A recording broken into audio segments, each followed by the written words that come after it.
তো বন্ধুরা দেখো, এখন মোহনার সমুদ্র সৈকতে জনসঙ্গম খুবই কম, অল্প পর্যটক আছে এখানে। আর বৃষ্টি পড়ছে অটোমেটিক সকাল থেকে টাপুর টুপুর, মাঝে মাঝে জোরেও হচ্ছে।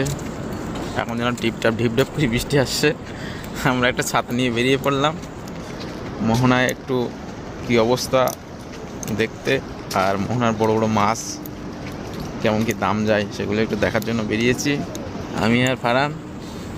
এই যে আমার ভ্রমণ সঙ্গী ফারহান, আর এই আমরা দুজন বেরিয়েছি ছাতা নিয়েই। দেখো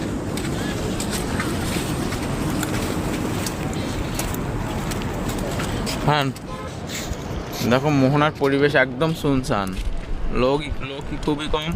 আর এই সাইডে তো পুরো একদম চর পড়ে গেছে, পুরো চর।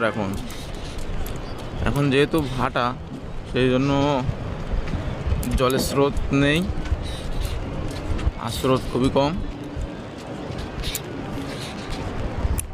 দেখো পুরো পরিবেশটা দেখাই দিচ্ছি আপনাদের, পুরো পরিবেশটা দেখতে থাকো।